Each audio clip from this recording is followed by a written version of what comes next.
nyanyikan, ajar kami Tuhan untuk kami boleh memahami dan mengerti kasih yang selalu memberi, kasih yang selalu mengampuni. Sehingga Tuhan, ketika Tuhan menyentuh hati kami, hidup kami diubahkan, hati kami diubahkan, dan kami semakin memahami dan mengerti apa yang Tuhan mau dalam hidup kami. Tuhan, sebentar kami akan mendengar firman Tuhan, biarlah Tuhan boleh berkarya atas kami. Di dalam nama Tuhan Yesus kami berdoa. Amin. Bapak Ibu, lagu yang kita nyanyikan saat ini, Bapak Ibu, berjudul Sentuh Hatiku. Bapak Ibu, di balik lagu ini ada cerita yang luar biasa.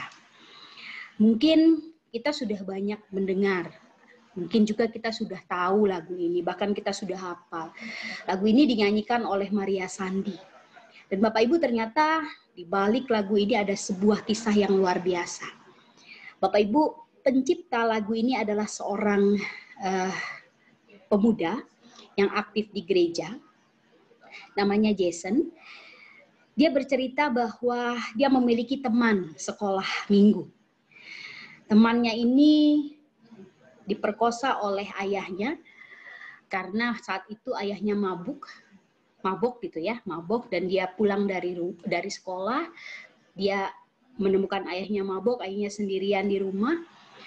Kemudian karena mabuk, lalu kemudian ayahnya memperkosa dia dan dia hamil. Dan saat itu dia menjadi stres, dia menjadi gila. Keluarganya malu dan kemudian dia dipasung dan dirantai di rumah. Jason dan beberapa temannya suka datang dan mendoakan anak perempuan itu sambil sekali Jason menuliskan lirik lagu. Nah, Bapak Ibu, waktu pun berlalu, Jason pindah kota. Ya, Jason, teman laki-laki anak perempuan ini, dia sibuk dengan kegiatannya. Suatu kali Bapak Ibu, dia menerima telepon, dan yang menelpon itu anak perempuan yang dia suka doakan. Dia kaget, bukannya anak ini dipasung, bukannya anak ini gila gitu ya, stres, tapi kenapa dia bisa menelpon? Lalu anak perempuan ini bercerita, Jason, ketika saya berada di dalam pasungan, suatu hari tiba-tiba entah karena karat, entah bagaimana rantai yang memasung saya itu terlepas. Ketika rantai itu terlepas, tiba-tiba ingatan saya pulih. Dan satu hal yang langsung saya ingat, saya ingin bunuh bapak saya. Dan saya berkata di dalam mengeluarkan satu kata-kata, kata anak perempuan, saya mau bunuh. Dan ketika dia berdiri, dia mau keluar dari ruangannya, tiba-tiba dia dihalangi oleh seorang laki-laki dengan berpakaian putih bersih. Ketika dia mau melewati pintu itu, ada laki-laki itu dan dia merasa tidak bisa melewati pintu itu. Dan dia berkata, tolong, pinggir, saya ingin keluar dan saya ingin bunuh ayah saya. Lalu laki-laki ini berkata, ampuni ayahmu. Dia berkata, anak perempuan ini berkata, enggak bisa, saya mau bunuh ayah saya. Dia sudah menghancurkan hidup saya. Lalu laki-laki ini memeluk anak perempuan itu. Dan anak perempuan ini bercerita, ketika laki-laki berjubah putih ini memeluk saya, ada sesuatu yang mengalir di dalam hati saya. Ada kesejukan, ada ketenangan, dan saya menangis sesegukan dan tersungkur di dalam pelukan laki-laki berjubah putih ini.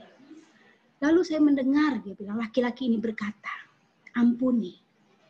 Kalau kamu mau mengampuni, saya akan memberikan kamu kemampuan untuk kamu mengampuni. Dan satu hal yang kamu tahu, bahwa saya, Yesus Tuhanmu, sangat mengasihi kamu. Dan Bapak Ibu, anak ini menangis luar biasa. Dan Bapak Ibu, anak ini keluar, setelah laki-laki ini dia bilang hilang tiba-tiba gitu ya. Dia keluar, dia masuk ke dalam rumah. Dan ketika dia masuk ke dalam rumah, yang dia pertama dilihatnya adalah ayahnya. Wah, ketika ayahnya melihat, dia kagetlah satu keluarga itu. Mereka sudah ketakutan karena ketakutan, karena takut anaknya ini membunuh. Yang terjadi apa Bapak Ibu? Yang terjadi anak ini kemudian mendekati ayahnya, mencium kaki ayahnya dan berkata, "Aku mengampuni Papa. Aku mengampuni Papa." Dan mereka sekeluarga menangis.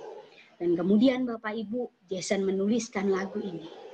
Bahwa ketika Tuhan menyentuh hati sang anak perempuan ini, maka hidupnya diubahkan.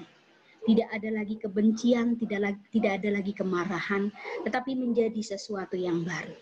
Nah Bapak Ibu, di dalam Efesus 4 ayat 31 sampai dengan 32 dituliskan,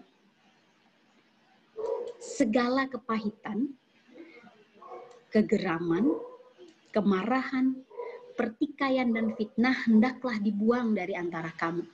Demikian pula segala kejahatan. Tetapi hendaklah kamu ramah seorang terhadap yang lain, penuh kasih mesra dan saling mengampuni, sebagaimana Allah di dalam Kristus telah mengampuni kamu.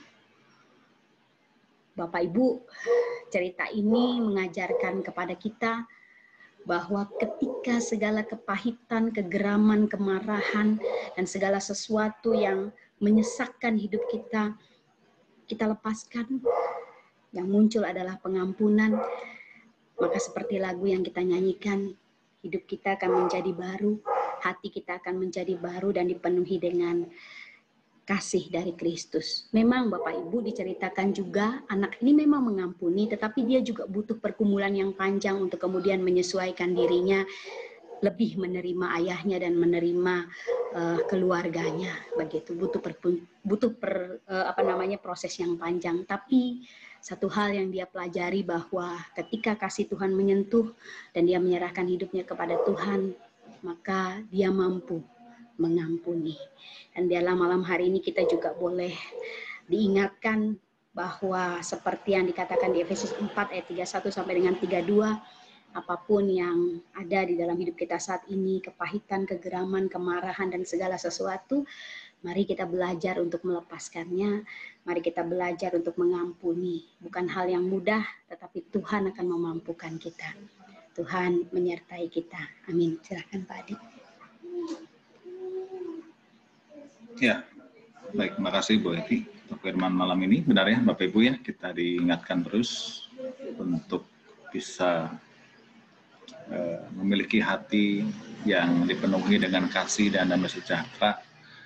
Betapa hidup kita akan menjadi hidup yang tidak penuh dengan damai ketika masih menyimpan kegeraman, kemarahan, kebencian, ya. Dan yang rugi kita sendiri akhirnya. Ya, Firman juga berkata bahwa hati yang gembira adalah obat.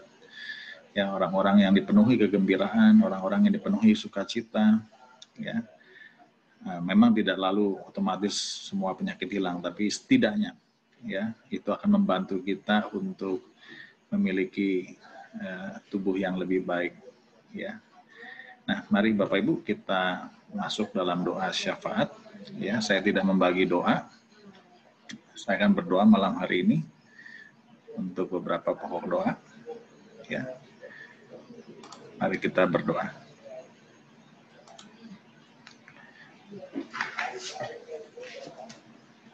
Bapa, kami bersyukur untuk firman-Mu malam hari ini. Kami kembali diingatkan bahwa kami harus membuang segala kemarahan, kebencian, kegeraman dalam hati kami. Seperti firman-Mu yang kami renungkan malam hari ini. Kami sadar sebagai manusia yang lemah dan terbatas, betapa kami sulit untuk membuang hal-hal yang tidak baik itu. Tapi biarlah kesulitan itu tidak menjadikan kami orang-orang yang apatis dan menyerah dengan keadaan. Kami mau belajar Tuhan untuk memiliki hati yang peka akan kasih Tuhan. Karena Engkau sesungguhnya selalu menyentuh hati kami melalui berbagai macam momen dan persoalan dalam hidup kami. Tolong kami Tuhan untuk terus memiliki hati yang dipenuhi dengan kasih. Sehingga dengan relasi kami bersama orang lain, kami bisa menjalin relasi yang penuh dengan cinta kasih dan damai sejahtera Tuhan. Di tengah keluarga, di tengah pekerjaan, di tengah gereja juga ya Tuhan, ada banyak hal yang mungkin belum mampu kami lakukan dengan baik. Tapi biarlah itu semua boleh mendorong dan memampukan kami untuk melakukan firman-Mu di dalam kehidupan kami. Bapa, malam hari ini kami juga mau berdoa, kami teringat saudara kami yang dalam pergumulan kesehatannya. Kami teringat Pak Suryadi, Pak Koko dalam pengobatan cuci darahnya. Tuhan menolong, Tuhan menjaganya dalam setiap proses yang dijalani, sehingga dalam menjalaninya mereka boleh tetap berpengharapan, mereka boleh tetap meyakini bahwa Tuhan selalu ada dan beserta mereka. Juga untuk Ibu Natalia, untuk Ibu Rosyani juga dalam pemulihan setelah kemoterapi, Tuhan juga memberikan kekuatan yang lebih baik lagi, sehingga mereka juga boleh terus menjalani hidup mereka dengan baik. Begitu juga untuk Ibu Lili Lasmana juga, yang dalam pemulihan tangannya yang retak, Tuhan juga menolong, memberikan kekuatan kembali, sehingga pemulihannya boleh terus berjalan dengan baik. Kami juga berdoa untuk Ibu Liana Setiawan, yang dalam perawatan di Rumah Sakit Sentosa. Tuhan juga menyertai, Tuhan menolong Ibu Liana, sehingga dalam pengobatannya dia boleh mengalami kesembuhan dan kekuatan dari Tuhan, sehingga dia boleh kembali diizinkan pulang ke rumahnya. Juga mungkin ada nama-nama lain tidak bisa kami sebutkan semua ya Tuhan. Kami percaya Tuhan juga mengenal mereka, mengerti setiap kelemahan dan pergumulan mereka. Kami doakan juga malam hari ini untuk situasi di Kota Bandung dan juga di tengah-tengah bangsa kami Tuhan, di mana kasus COVID-19 yang makin bertambah banyak. Tentu hal ini mengkhawatirkan, membuat kami kembali resah. Tapi kami mau terus berpengharapan dalam Tuhan, bahwa apapun ya Tuhan yang sedang terjadi, ada Tuhan yang tidak pernah meninggalkan dan selalu mau memberikan kasih dan pertolongan-Mu. Tuhan menjaga setiap umat-Mu, khususnya para lansia, biar mereka boleh tetap memiliki daya tahan tubuh yang baik.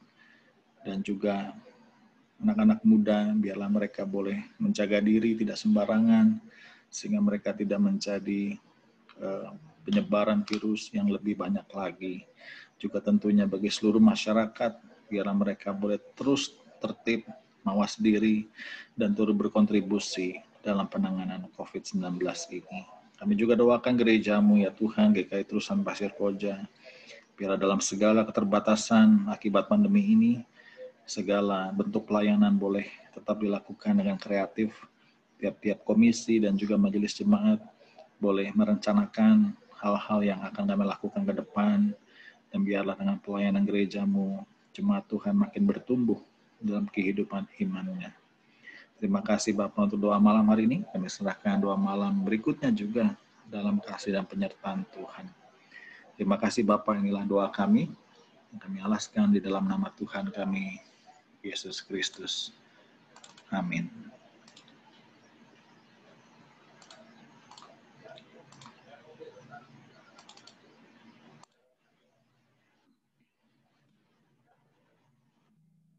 Kasih Tuhan mengiringimu dan sayapnya melindungimu.